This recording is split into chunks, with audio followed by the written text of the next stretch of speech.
The first chemo session, I was sitting there and feeling, I don't feel like I like this. I walked as much as I could during chemo. Every time I started feeling crappy, I got up and started walking. And I was walking between 70 and 100 miles a week.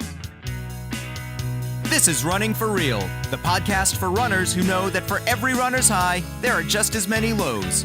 All those just missed PRs, easy runs that feel hard, injury blues, and more. Each week, we'll talk to running, health, and wellness experts about their highs, lows, and best advice to build our confidence. Running for Real is about being honest, being brave, and most of all, not feeling alone. And now here's our host, who loves to send letters and care packages, Tina Muir. Hello, my friends. Welcome to episode 45 of the Running for Real podcast. I am so excited that you are here, so thankful that you are listening to this podcast, whether you're doing chores, out for a run, doing your weight training, or just kind of relaxing, which is okay too. I am really thankful that you are here, and hopefully you are subscribed to this podcast so that it comes directly to your podcast player every Friday. So thank you so much for being a loyal listener. Now, last week we had Richie Hardcore on the show. Yes, that is his name. Although he is primarily a Muay Thai boxer, he's also a runner and an advocate for mental health and well-being. It was a pretty unique episode, but definitely worth a listen, and I hope you enjoyed it if you did listen to it. Now, today I have one of the running legends of our sport on the show, Benji Durden. Benji is a 2:09 marathoner, although it's been many years since he was in that kind of shape. But he still races today, even after multiple rounds of chemo. His fighter spirit is just what we all need to hear at this time of the year. You know, this is when we really start to lose that motivation and start to slump for the year. So I thought this would be a really timely one for us all. So after a word from Body Health and Health IQ, we will be right to the episode. New year, new you. Well, kind of. By now, most of us know that big New Year's resolutions really don't stick most of the time. But small ones that we can actually stick to, they will make a heck of a difference. Just like adding Body Health Perfect Amino to your routine made a big difference for me, and it could to you too. New year, new beginnings. It's time to be a new sponsor, one who is here to help you because you put in the time, energy, and effort into looking after your health. So you kind of deserve a reward for that. Health IQ gives us lower life insurance rates for being healthy. Yet another reason to tell those naysayers why running is good for you. Find out more later in the episode. Benji, thank you so much for being here today on the Running for Real podcast. This is a true honor to talk to you right now, and I'm really looking forward to kind of learning from you. I know that you're someone who documents the journey along the way, and I think it's wonderful that you do that. And I think our listeners are going to get a lot out of it today. So thanks so much for being here. Nice to be here. No, this is going to be great. And okay, so just to give people a bit of insight, if you don't know who Benji is, he has a smoking fast PR in the marathon of 2:09, ran 25 sub 2:20 marathons in less than a decade. But before we begin to go on to your running career and the things you accomplished, you're kind of famously known for saying your first marathon you ever tried, you dropped out, saying anyone who runs a marathon is sick. Now, I think many of us could understand why someone would say something like that if you've done a marathon.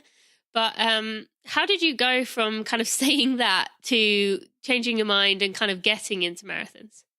Well, the first marathon I tried was in 1974 in Atlanta. And the courses back then were not designed to be fast. They were just designed to be courses. Yeah. And it was an extremely difficult course. It was 2 laps. At the end of the first lap, I was just so wasted from running a very, very hilly course that I just walked away from it and said, this is nuts. I'm not going to do 2 of these. Did you drop out right at that halfway point, or was it further Yes. on? Okay. No, I got to that point. The founder of the Peachtree Road Race stopped in front of me for a brief rest before he went on to do the next lap. And I saw him doing that. I thought that was a good idea. And I stopped too. And then when he started back up, I was disappointed because I was staying stopped. And so, you know, in that moment, you were already kind of a high level athlete at that point, correct? Not really. No. I was a decent high school runner. Okay. A so-so college runner. And in 74, I was in graduate school. I was just running mostly because I liked to run. Mm-hmm. I tell people in 69 in high school, I won some track races. And then I didn't win another race period until the fall of 1975. Okay. So I had gone a long period of running races and not really succeeding that well.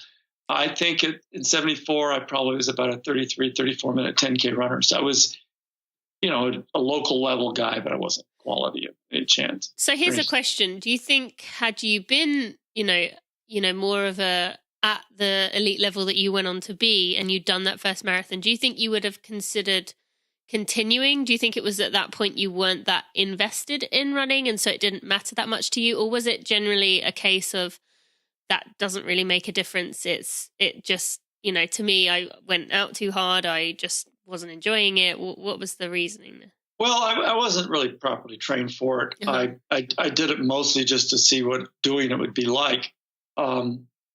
I thought of myself as being an okay runner, but I had no knowledge of what I was doing. It was just something to do. And I came back the next year in better shape and ran the same course, ran both laps and finished it, ran my first marathon.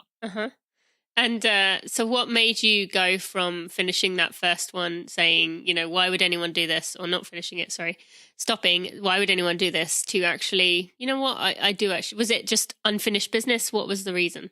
Well, I thought of myself as a developing runner, even though I was already at that point in my mid-20s. And I wanted to try to make the Olympic trials. And I sat down over the year 1975 and looked at the standards for the different American trial standards, figured out that I couldn't run fast enough in the events I thought I might be okay at, the 5,000, the 10,000. I just didn't have the speed yet. I figured, okay, I'm still developing, maybe a year or two. But the qualifying standard for the marathon was something I thought was a possibility. What was it at that point? It was 2:23. Okay. And I thought maybe I can do this. Not sure, but maybe. So I went and figured, okay, I got to finish one before I can really decide whether there's a chance I can do this or not. And I went and tried to run 2:23 pace in my second attempt at a marathon. I had bad shoes, and my feet got eaten up by the shoes. I ended up running a couple miles between 18 and 20 barefooted on a 30-degree day. Carrying your shoes? Carrying my shoes, because my feet were hurting so bad. It was like 30 degrees. So I'm running along barefooted with the shoes in my hands, and a running buddy who had also been trying to convince me I could run a marathon comes driving by. He had dropped out halfway. He had had a bad day, and he wore a pair of shoes that were half size larger than mine. So he stopped, made me put on his shoes, and at that point, a half size larger actually fit because my feet were so swollen. And that's how I finished the race, wearing his shoes. That's funny hearing you say that, just how spontaneous and spur of the moment that thing was. When you think about now, and I'm guilty of this as much as anyone else, where you're telling people, you better be practicing for 6 weeks with the same pair of shoes, the exact pair of shoes. You better have done long runs. You better have done this. And there's you literally taking off your shoes in a race and then putting someone else's shoes on. I mean, it's just amazing to see the difference. Well, this was 1975. Yeah. Our philosophy about running was a little different back then. So what would you say is different, just as we're on that topic? Well, the information that we had was a lot more limited. I don't know that it was any worse, but we didn't have that much information. There's been a lot of crap published in the 40 years since. But the other thing that's different is back then there weren't too many people that did these types of events, marathons, et cetera, just to say they've done them. Yeah. They're lifeless type runners. If you did a marathon, you wanted to be able to finish it fairly well. If you didn't break 3 hours, you didn't consider yourself a runner. Wow, that's definitely different. And in fact, most people didn't continue on if they weren't breaking 3 hours. They dropped out before that point. So did people still run, just leisurely at that time? It was just the racing aspect? There was some running for exercise, but it was not common. Most people that ran, we're talking back in those days, maybe 1,000, 1,500 people at Boston. So, and that was a big race. Yeah. I'd mentioned Peachtree, which is a 60,000 person 10K. And the first year I ran Peachtree, it was like 600 people. I thought it was huge. And so the numbers has grown. The number of people that participate have grown to, very, very large numbers compared to what we. Yeah. You were a strange person if you ran just to run. Well, I'd still argue that a lot of non-runners think we're strange people, even if we. But there are more of us now. Yeah, we have our own little tribe. Yeah, there you go, exactly. And then you mentioned about the information side of things. In what ways would you say things were actually better back then, with not overthinking every little thing, and kind of, especially what comes to mind for me is a Garmin. I spend my whole life telling other runners to stop looking at their pace while they're running, because they're better off listening to their bodies. Whereas back then you didn't even have there wasn't even an option. You just listened to your body and that was it. So what things would you say are actually better, or were better back then, that maybe information overload is kind of sabotaging us in a way? Well, I would admit Garmin has changed. Although there are times when you're out there by yourself, it's nice to notice that you're slowing down, because you'll forget to pay attention to your body when you're running. And I had a calculus professor at school who went out and measured all over the city of Athens, Georgia, where I was going to college. And there were mile marks all over the streets everywhere. So, if I had a watch that could survive running, I could get my splits anytime I was running. I always knew what my mile pace was. But when I say a watch would survive it, watches didn't survive very long if you wore them. Just because of the sweat? Well, no, we didn't have digital watches. We had wind-up watches. Okay. And the gearing over time would wear out. If you'd swing your arm up and down, that would eventually kill the gears. So from the standpoint of that, watches, you had to listen to your body, because you couldn't get that kind of feedback, as well as splits. I remember there were splits I'd get at Boston. I didn't know what they meant, because they weren't at miles. They were just at standard locations. There was a road track that we ran by, and there was a standard split there. And in a lot of races like that, we just ran. As far as too much information, I think we've gotten to where we pay too much attention to things like weight of shoes. I've got a friend who weighs all his shoes and he shaves. And although Ron Hill was doing that back then, he would shave shoes down to the point where it was just ridiculous. They'd be shoes that could last one race and then they'd fall apart.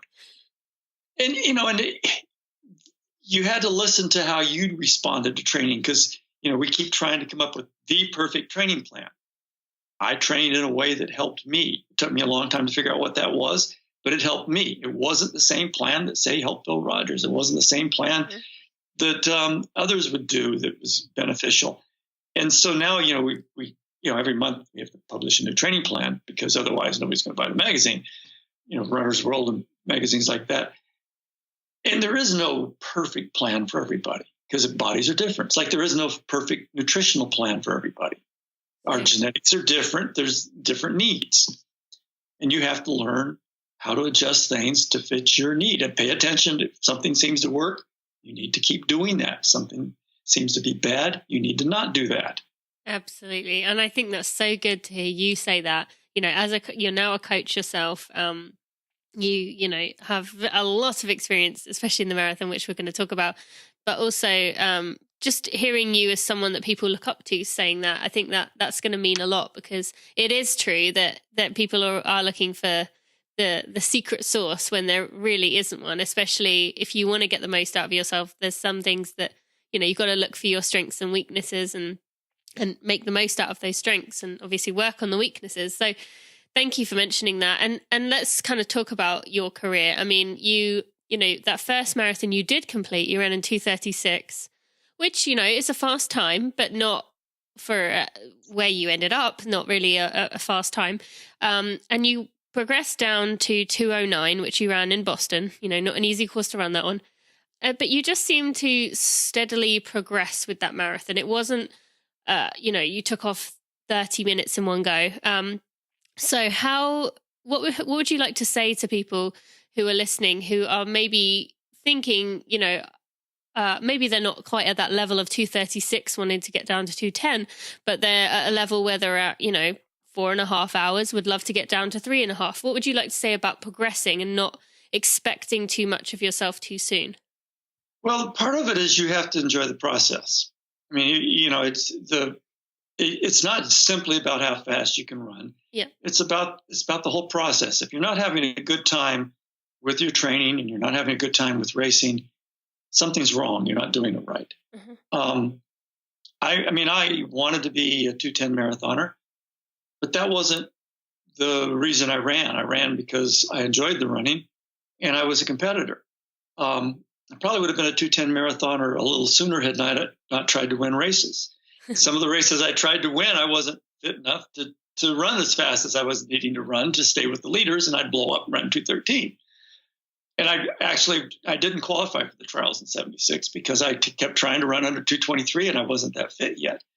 And finally in the fall after the trials, I did run 2:20. But it's because I was trying too hard. Mm-hmm. And one of the things you have to learn is patience and don't try too hard. I mean, you got to try, but not too hard. You have to listen and know your limits. I mean, if you don't know your limits, you'll find out the hard way what they are.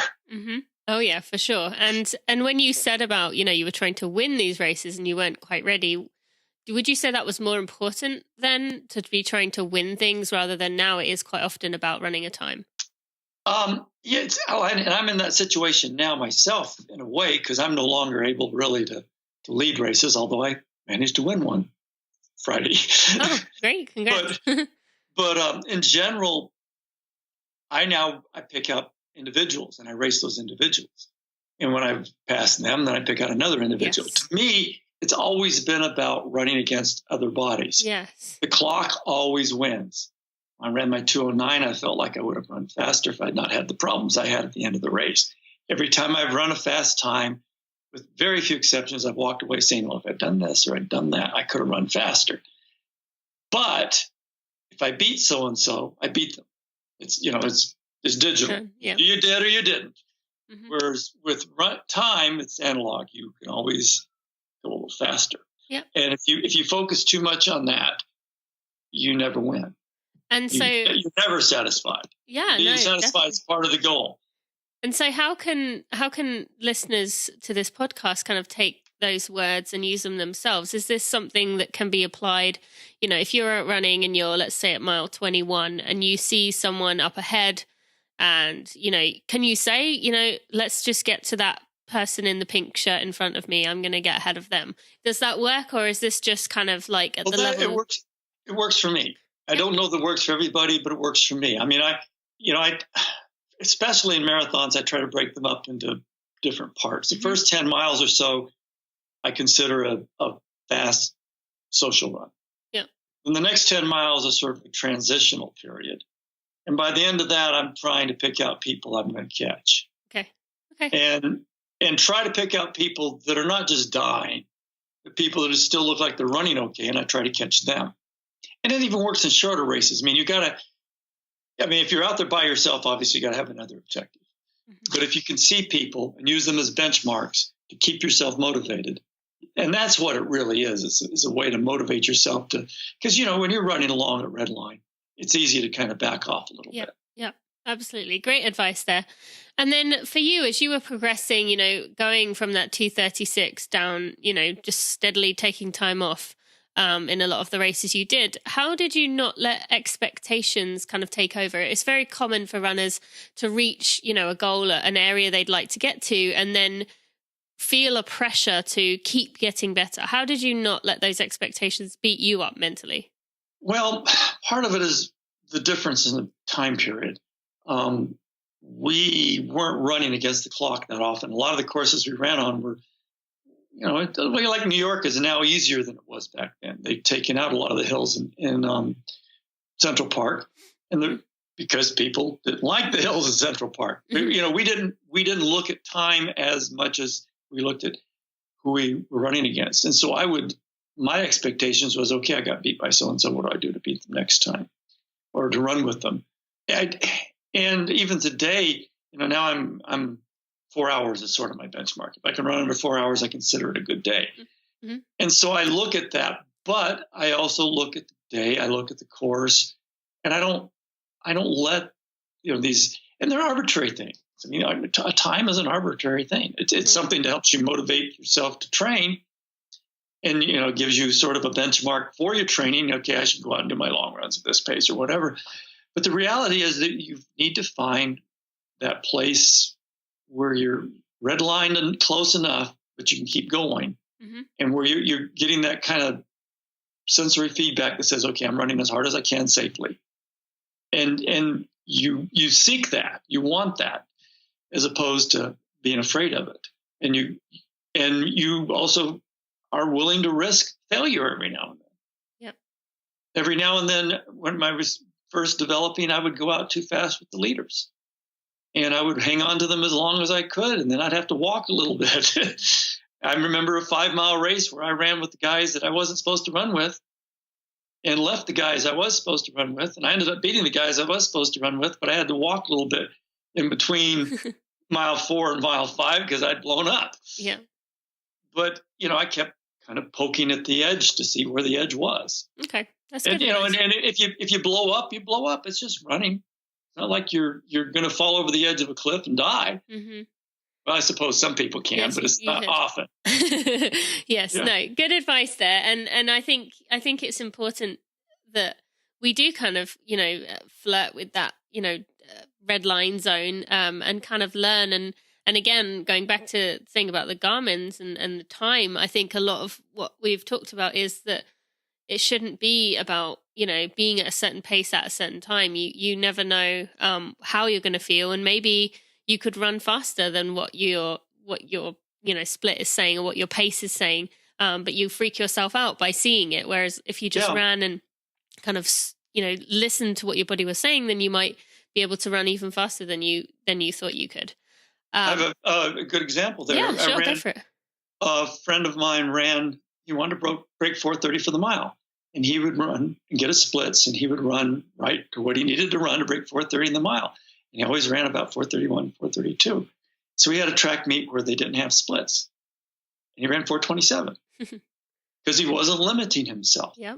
He was able, he didn't freeze up because he was right at the edge. He just ran as hard as he could run, and he ran 4:27. Yeah. And I, like when I ran my 2:09, I was on 2:06 pace for a long time. And I'd hear a split, and I said, well, that's interesting. I had PRs through the half marathon. But I was running. I felt okay. I knew what I should feel like. And, the fact that I was running faster than I'd ever run before, probably to some people meant I should slow down. But I felt okay. I knew what I was supposed to feel like. And that's what you seek, knowing what you should feel like. Yes, so true. Thank you. That's helpful. And how did your training, just for people who are curious, how did your training change from that 2:36 kind of time to the 2:09? Like, did you significantly increase things?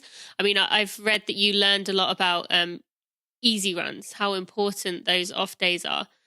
So what things did you change over the time to kind of get the most out of yourself? Well, the hard, easy approach became very important. Yeah. And it's the Bowerman approach.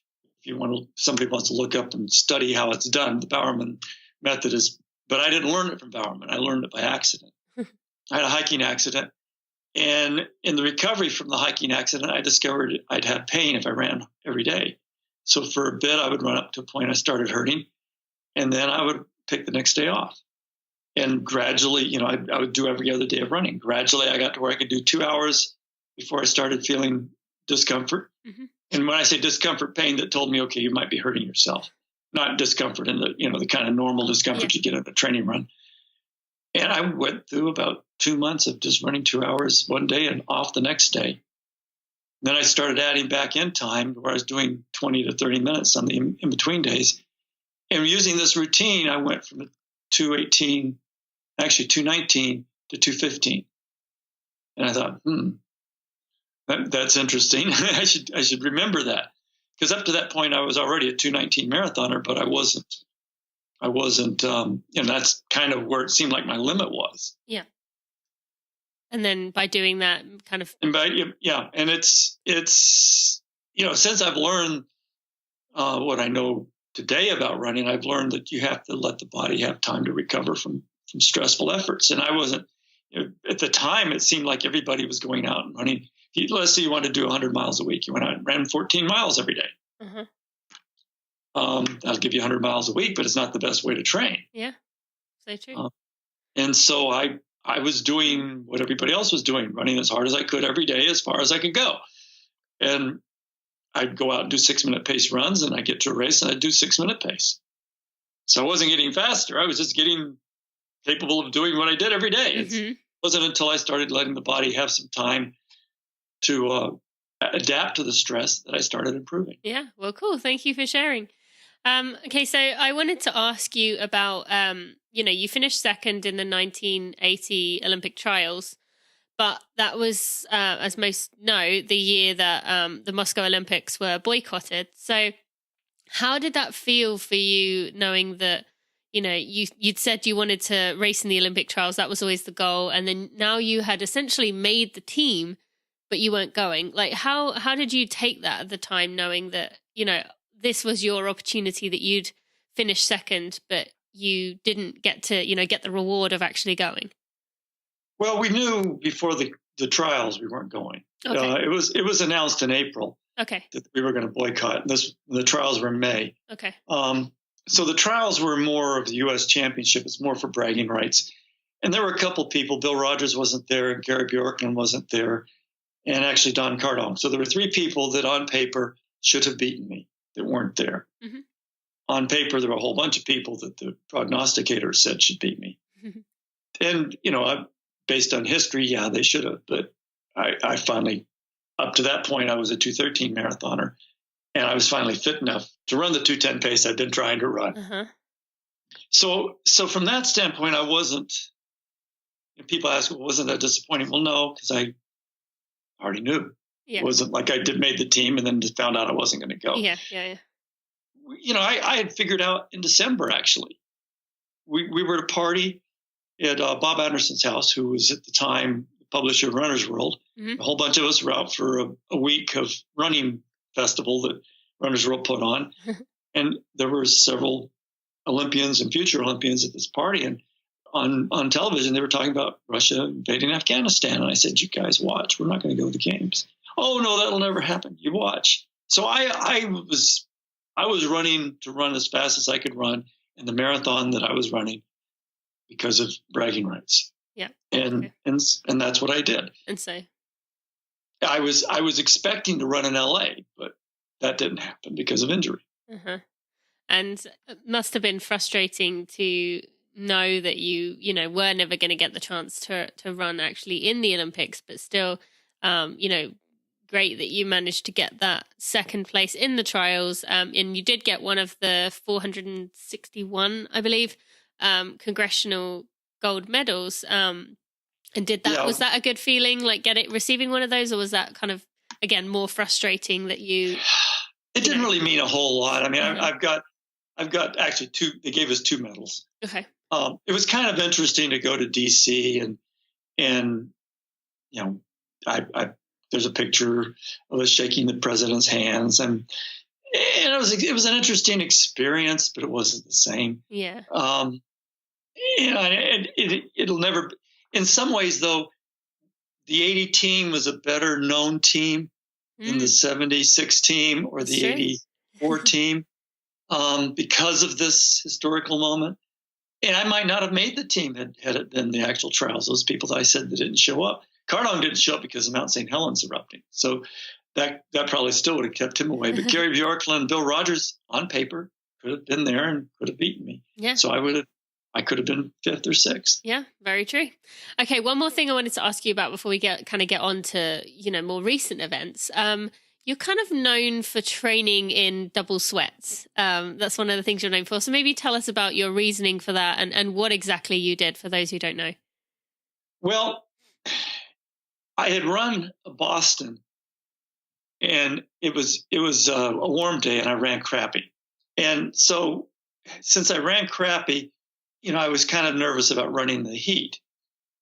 And I got invited with a friend of mine. I was living in Atlanta at the time. Mm-hmm. We got invited to run down in Puerto Rico for the San Juan 450 marathon. There's no H in that, just marathon. And it's an unknown distance, something probably in excess of 20 miles. So I'd known that the year before I'd run at Boston and run crappy, and I figured, well, I got to do something to prepare myself.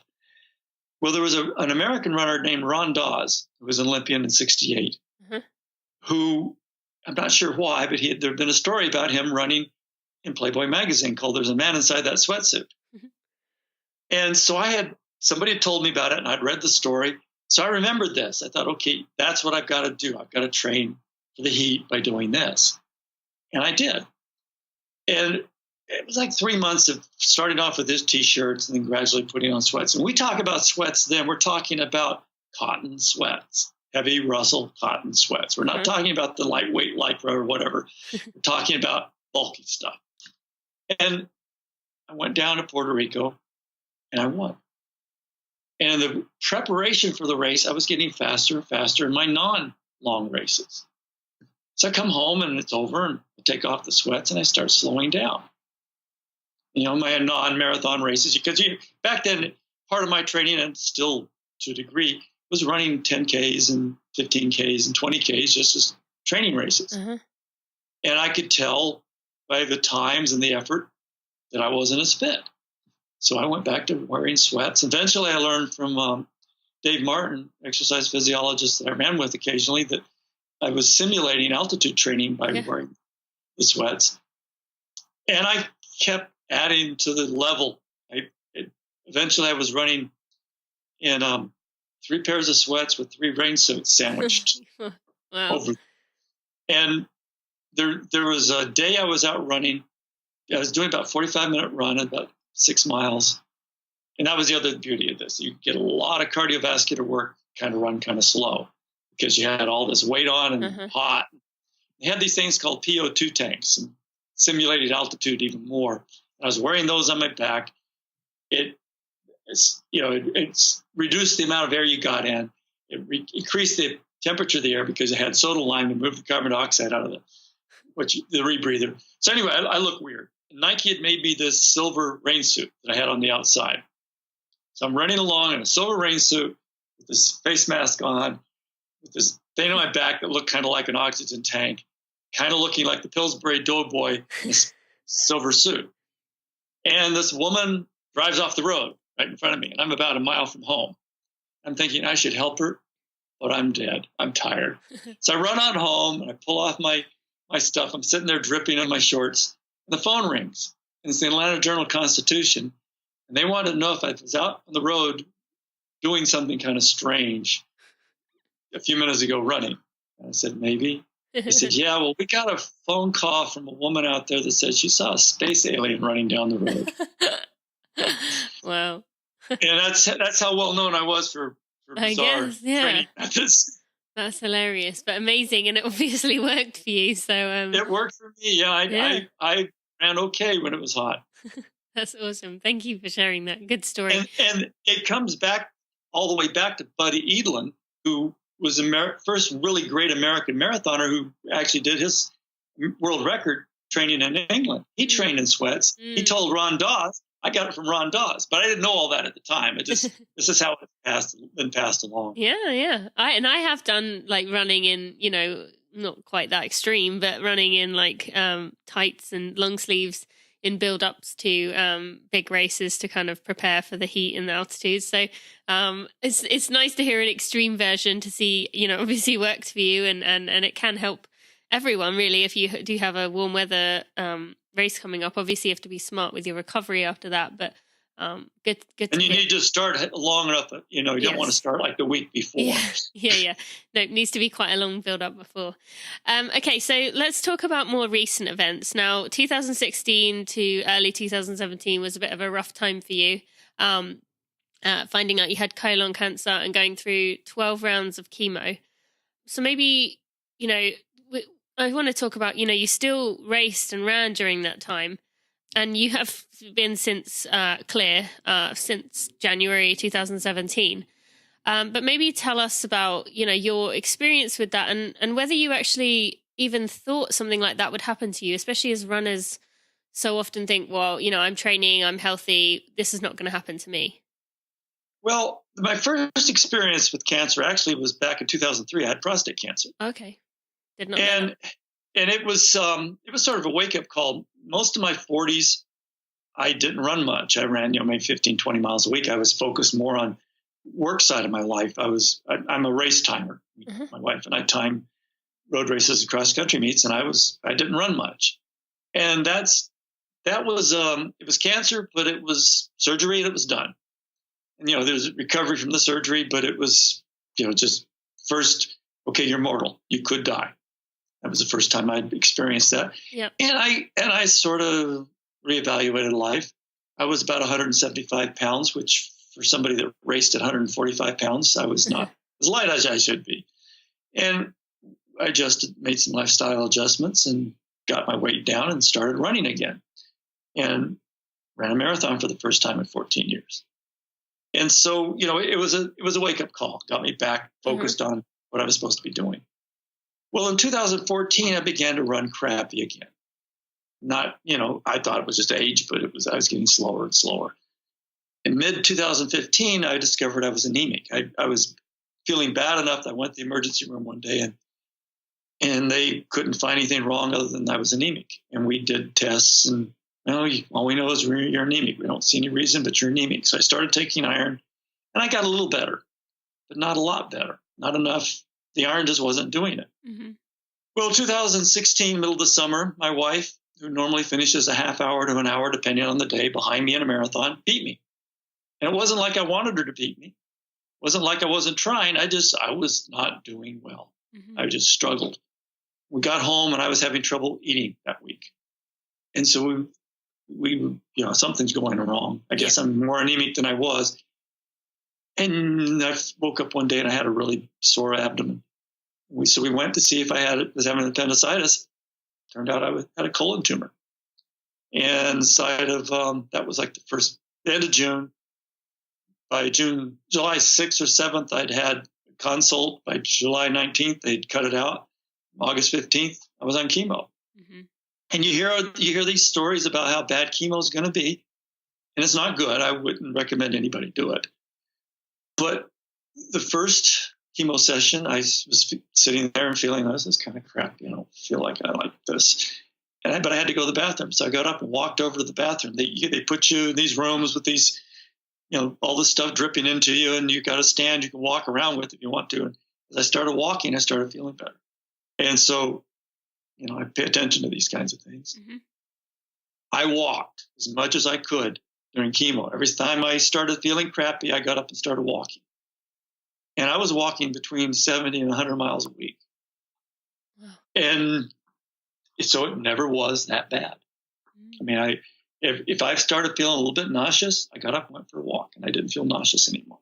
If I started feeling really crappy, really tired, I got up and went for a walk, and I generally didn't feel tired or crappy anymore. And have you told other people about that? Like, I have. That have not done everybody the same? can do. Yeah, not everybody can do this. I mean, it's not. I think you got to be in decent shape to begin with, and you've got to be willing to. If you're feeling crappy, to walk out of it. Yeah. Exercise your way out of it, because the first response is your eyes start getting kind of burny, and you get a little bit off feeling. You think, well, I should just go lie down, take a nap. And that is, a response, but it's not necessarily the correct response. Mm-hmm. I didn't really race during chemo. I went and did some races. Mm-hmm. I did a half marathon where I ran 8 minutes and walked 1. Continued. That was my cycle. Throughout chemo, I started off the first session. I was running 1 minute and then walking a bit. Yeah. And so and I'd go up to 2 hours doing that, where I'd run a minute, walk a bit, run a minute. And then the next time it was 2 minutes, then 3 minutes, and 4 minutes. Towards, I think, the 10th or 11th session, I just started running 45 minutes at a time. Mm-hmm. And, I was trying to be cautious, trying not to overdo things, because the other problem you have is you want to make sure you don't screw up your immune system. Because if you screw up your immune system and your white count gets too low, they make you wait. Yeah. You don't want to wait. You want to get this over with. Yep. But so I was being as cautious as I could, and the doctors were saying I was doing okay, and I to keep doing it because it seemed to be working. Mm-hmm. And it apparently has worked. Yeah. I'm back to running under 4 hours again for the marathon. Yeah, which is great and good for people to hear, I think, and especially have that different perspective on when most of us hear of chemo. Take it easy, you got to rest, you got to do this. And it's not necessarily you're doing anything strenuous. I mean, you kind of built up to a little bit more, but you just being active and moving around and giving yourself a distraction was huge for you. And thank you for sharing and being so, transparent and honest with us. That's really, really inspiring to hear about. And what would you say to people then who maybe do find themselves in this situation or find a loved one who's in this situation? What would, based on your experience, if they are generally a healthy person in their lifestyle, what would you suggest? Well, I mean, obviously, it depends on how you respond. But I think sitting there, being inactive, you're just going to dwell on the fact you're not feeling good. If you can do something to get yourself distracted, and going for a nice, pleasant walk, it's going to be distracting. You're going to also get some endorphins that are going to make you feel better. Yeah, absolutely. And, if it's stressful for the other people in your life, if you can get them to go for a walk with you, it's also going to help them. Yeah, so true. And the body needs to have the stimulus to respond. Because, basically what you're doing in chemo is you're poisoning yourself. And that poison is killing the cells you want killed, but it's killing other cells too. But you want to stimulate the body to respond and try to build itself back up. And exercise can help you do that. So anything you can do to keep your body, I think one of the reasons we age is we slow down and quit doing stuff in our bodies, sort of say, well, I don't need to be strong anymore because it's not required. And so if you make your body think, okay, I've got to be active because I need to do this, it's going to respond better. Yeah, so true. Thank you. Good advice. And, you've been proof of that yourself. Like you said, you're now back running under 4 hours, still enjoying it. And you're also coaching.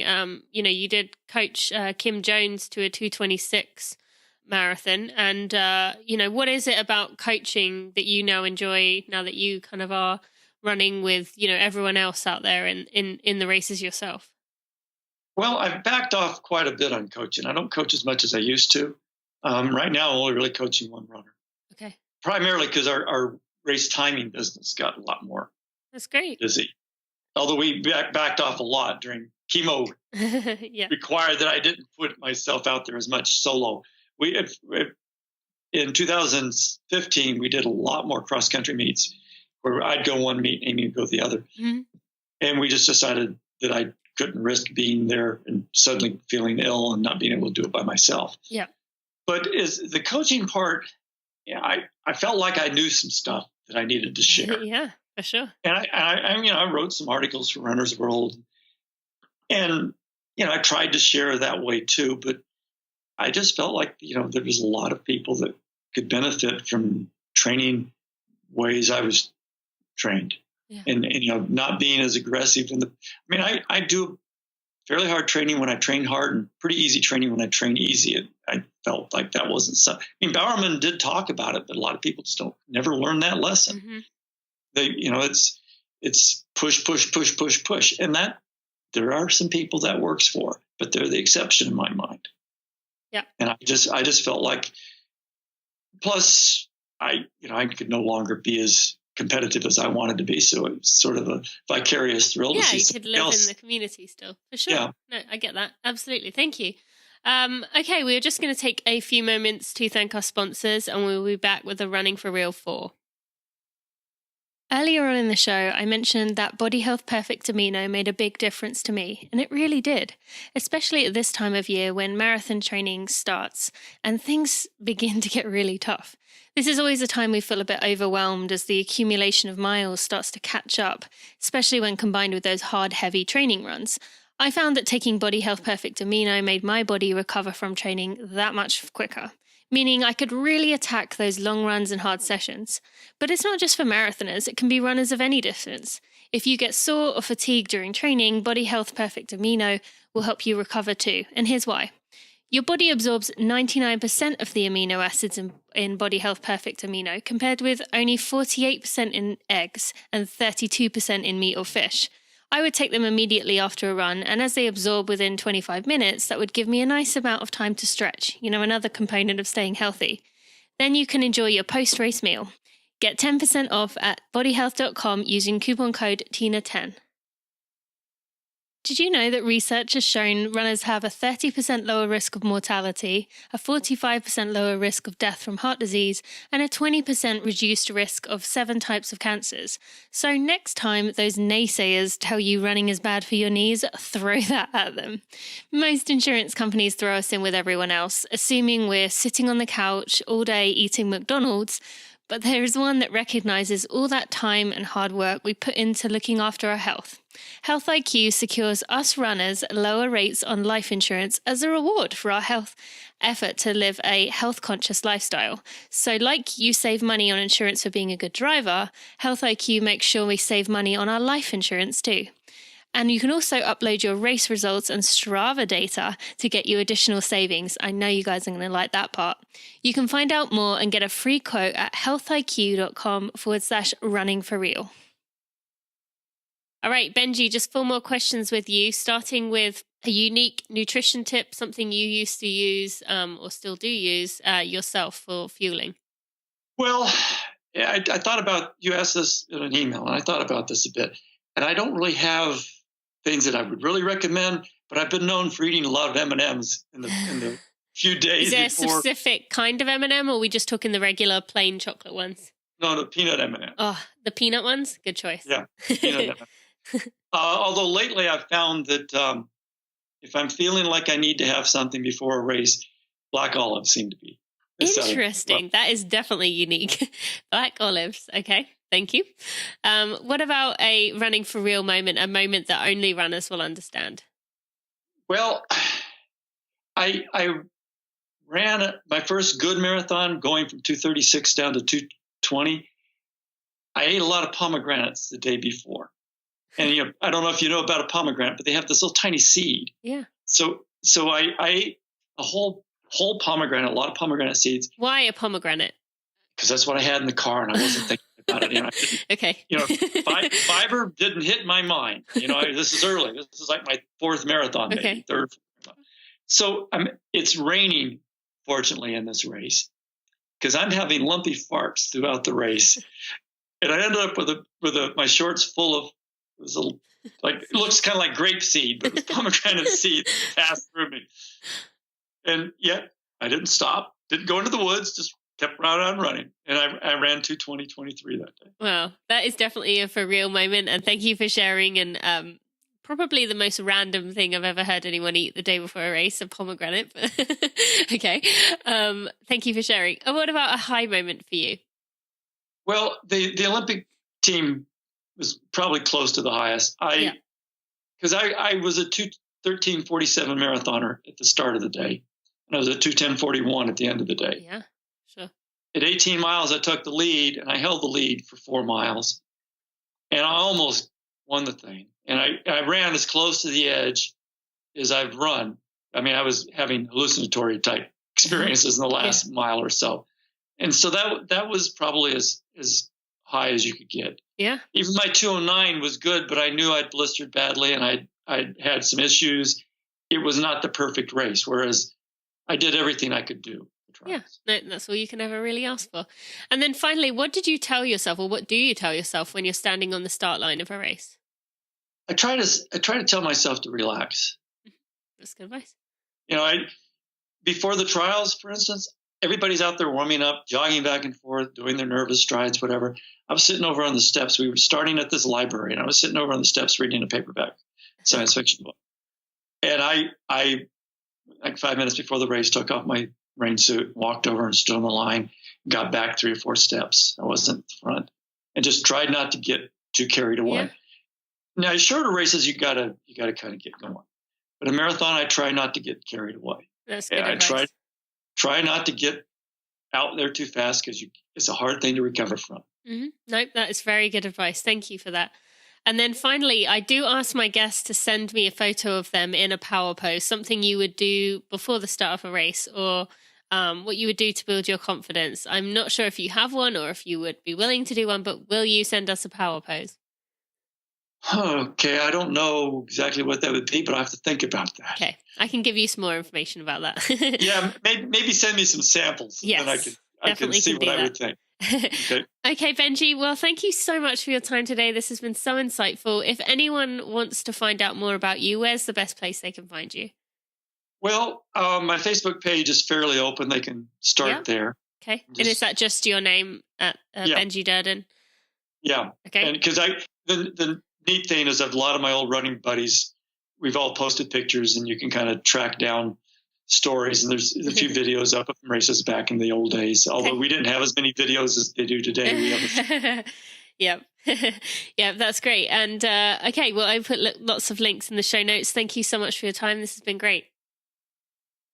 Isn't Benji just great? He's so humble about what he's done and has so much advice for us as runners, and is just a real true role model of how to make the most out of your life. If he can still enjoy running, going from a 2:09 to nearly double that, I think the rest of us need to be able to take the pressure off and be okay with when things aren't as good as they used to be. You can find the links to everything we talked about today in the show notes at tinamuir.com/episode 45. And you can also find information about the podcast series that I have finished recording now. Now, I have worked on this so hard to create these series for you on various topics. So there is a nutrition one, a mental training one, a marathon one, a beginner's training one, a pregnancy one, a coming back from injury one, and each of those have 5+ hours of concise, helpful information from some of the biggest names in the running world. So if you haven't checked those out already, go to the show notes at tinamuir.com/episode 45, or you can find out directly about those by going to tinamuir.com/series. I want to take a moment to thank you so much for listening today. That really means the world to me that you've tuned in. Hopefully you learned a lot and found it very inspiring. Now, next week, I have an incredible one for you. I have Hayo Sapelt, who is the reporter who broke the doping story a few years ago. This guy is going to be really honest and open with us, and we're going to dive into things you have probably never heard talked about before, or never will, because no one else is going to be as honest and really as, real and to the point as Hayo is. So look forward to that one. Check it out next Friday. If you aren't already subscribed, now is the time. Hope you have a great week. Thanks for listening to the Running for Real podcast. Be sure to check out tinamuir.com for show notes and even more helpful running information.